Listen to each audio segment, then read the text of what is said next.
Muy buenos días, Canarias. Hoy hablamos del escultor del viento. Empieza Somos Cultura.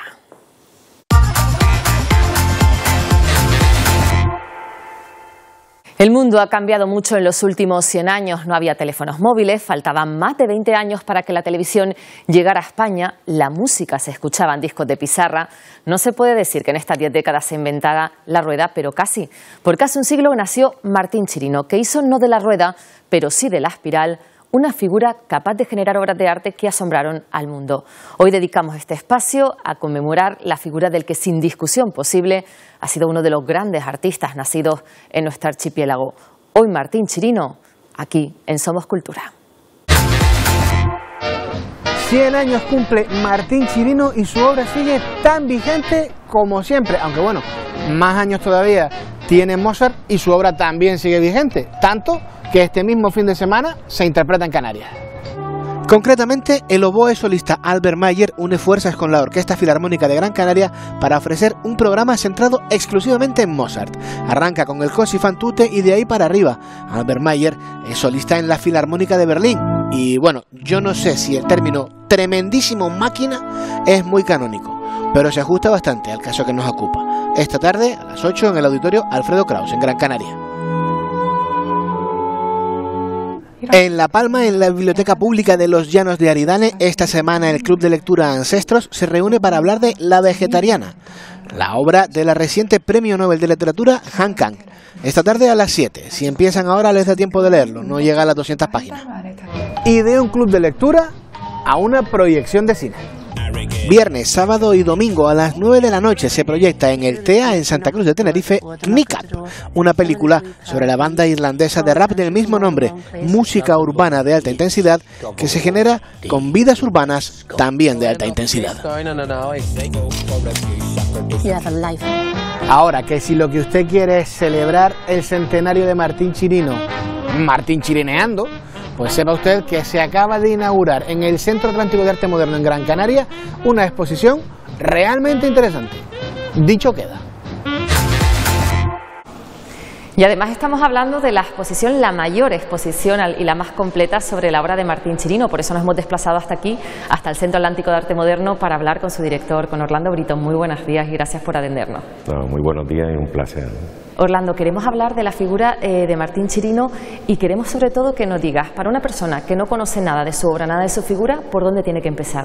Bueno, yo creo que lo importante es, digamos, atreverse a venir para disfrutar de una gran exposición del escultor más importante del siglo XX en las Islas Canarias, uno de los grandes escultores o de los más grandes también de nuestro país, con una proyección internacional enorme y que llevó nuestra iconografía y que llevó las Islas Canarias por todo el mundo, ¿no? Desde joven coincide con otros grandes artistas como Manolo Millares y Juan Hidalgo, es una generación, digamos, muy productiva, con una proyección igualmente muy grande, ¿no?, a nivel internacional, y que en aquel momento, cuando eran muy jóvenes, años 40, se fascinan con el Museo Canario, toda esa investigación que hacen ellos constantemente, se fascina con lo que significa vivir en una isla, y a partir de ahí comienza a desarrollar una obra, primero con unos referentes en los grandes artistas internacionales, para ir creando su propio lenguaje. Un lenguaje que tiene que ver con iconos, imágenes relacionadas con nuestros ancestros, con los iconos aborígenes, como es la espiral es el viento, ¿no? Estamos hablando de un artista que trabaja la forja, que trabaja el hierro, ¿no?, la magia esa del fuego, ¿no? Un artista que el hierro le es familiar porque su padre era jefe de taller de la Blandi en los Artilleros de Las Palmas. Entonces se van generando las circunstancias que van creando en ese joven un artista que va a producir una de las obras más importantes en escultura del siglo XX en Canarias y en España, ¿no?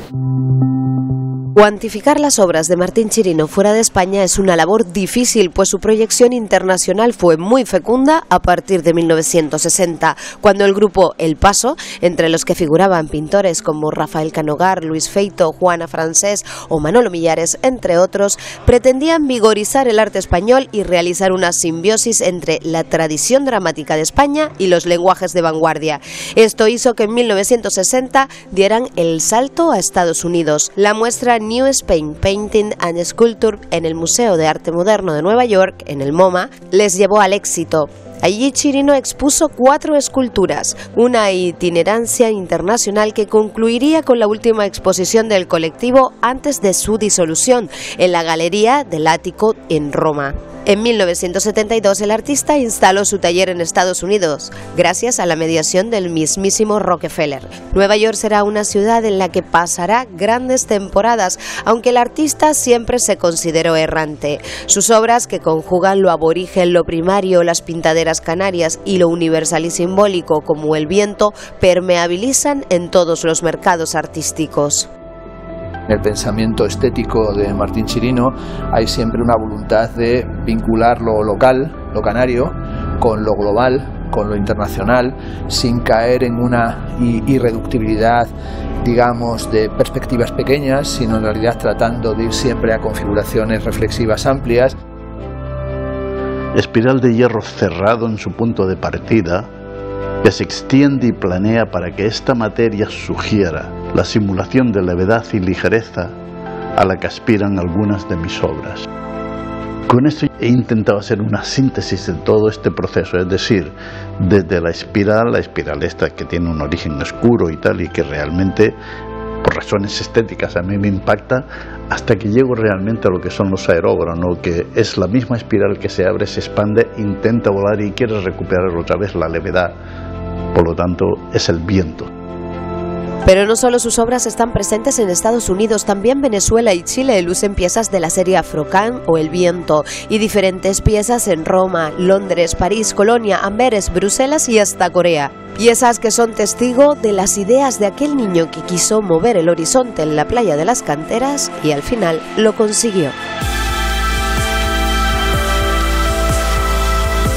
Lo que han planteado aquí es una gran exposición repartida en 4 plantas, Orlando, y además que no solo vamos a acercarnos a la obra, que es importante, sino también a la persona. Vemos frases de él escritas por las paredes, vemos también fotografías de cómo una persona, y además con sus años, trabajaba, ¿no?, ese material tan complicado, y ver todo el trabajo que hay detrás del artista pues también hace como una visión global de quién era Martín Chirino.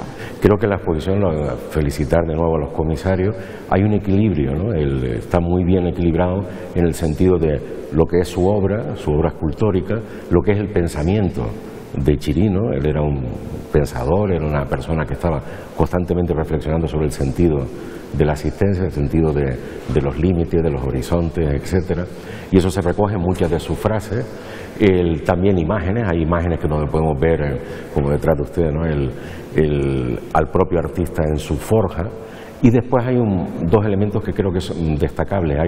Le hemos encargado a 2 cineastas canarios, a Miguel G. Morales y a Dácilo Enrique, que hicieran unas obras, unas piezas especiales para esta exposición, donde se puede acceder a otros territorios, ¿no?, más personales, con testimonios también del propio artista, a su casa, a su taller, a su mundo. Entonces el conjunto de la visita entre lo que sería el poder observar su trayectoria artística escultórica, su pensamiento que está en estas paredes, en las paredes del centro que él fundó, y las imágenes más los vídeos, creo que dan una imagen bastante completa y se puede el público disfrutar, ¿no?, y llegar a entender quién fue Martín Chirino.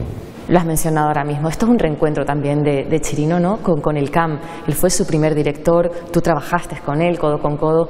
Cuéntanos, ¿cómo fueron esos inicios del Centro Atlántico de Arte Moderno? Nosotros, recuerdo antes de inaugurar y después de inaugurar, no dormíamos, estábamos todo el día trabajando, el entusiasmo era enorme, yo lo mantengo, y porque realmente es una suerte enorme. Si has estudiado historia del arte o estás interesado por el arte y la cultura, tener un centro como este donde no solo analizamos y reivindicamos lo que significa la producción artística hecha en nuestro archipiélago y todas las correlaciones nacionales e internacionales, sino la cantidad de personas, artistas, hombres, mujeres, intelectuales, escritores, pensadores, que han pasado y siguen pasando por aquí, ¿no? Es un lujo, ¿no? No necesitamos ir a Madrid, a Barcelona, a París o a Londres, porque lo tenemos aquí. Entonces, yo creo que Gran Canaria, le debemos mucho a Martín Chirino, y por eso es muy especial esta exposición. Coincide con su centenario, el centenario del nacimiento, y es el momento del reencuentro, ¿no?, de Chirino con su museo y de su obra en este museo, ¿no? Creo que estamos ante un hito importante no solo en la historia del Can, sino también en la historia de nuestra cultura más reciente, ¿no? Hay que decir que esta exposición es posible también gracias a la Fundación Martín Chirino. ¿Cómo ha sido la colaboración con ellos y cómo es la colaboración con otras instituciones a la hora de poner en marcha proyectos de este tipo? Pues es una colaboración fundamental. Estamos en sintonía, ¿no? El Martín Chirino fundador, Martín Chirino el gran escultor, con su fundación, realmente ha sido fundamental, ¿no? Y todo nuestro agradecimiento, lo he reiterado estos días, a la fundación, a su director, a la familia, a Marta Chirino y a sus hijas, a Eduardo, también forman parte, a su patronato, porque si no es imposible, digamos, el conocimiento que acopia la fundación es fundamental. Entonces este diálogo, ¿no?, es el que ha hecho posible esta exposición y nosotros inmensamente agradecidos, ¿no? Se le reconocía a Martín Chirino un espacio en su tierra, devolviendo parte de su legado a esa tierra de donde salió, ¿no?, y del que se sintió toda la vida un embajador. Este era un edificio de patrimonio, era un bien que había que restaurarlo con un procedimiento arqueológico, que por lo tanto se retarda todo, y luego hubo que adaptarlo al plan museográfico que presentó la Fundación Martín Chirino para poder convertirlo en un centro de arte. La selección de obra fue, bueno, Martín Chirino a lo largo de toda su vida fue acumulando, fue apartando del mercado un corpus de obra que él consideraba que un día las iba a ver todas unidas, ¿no?, como contando un poco su trayectoria, y llegó ese día. Se creó el proyecto museográfico del Castillo y Martín lo que me pidió es que presentara las obras como si fuesen hallazgos y luego jugando con el menos es más, que cada escultura tuviese su protagonismo. Y realmente luego cuando vio toda su obra y cómo quedó esta adecuación que hicimos de las artes, ¿no?, escultura al encuentro de la arquitectura al encuentro de la escultura. Queríamos que no fuese solo un centro dedicado a las bellas artes, sino que también fuese una plataforma de reflexión, ¿no? Martín veía todo como una unión, como un nexo, como un humanista, ¿no?, como todas las disciplinas interrelacionadas, ¿no?, la filosofía, la literatura, la música. Intentamos que no solo sean exposiciones de bellas artes, sino que también nos metemos con las artes escénicas, con el debate, con el pensamiento. Intentamos hacer con nuestro presupuesto modesto, una cierta programación cultural que dé cabida a todo.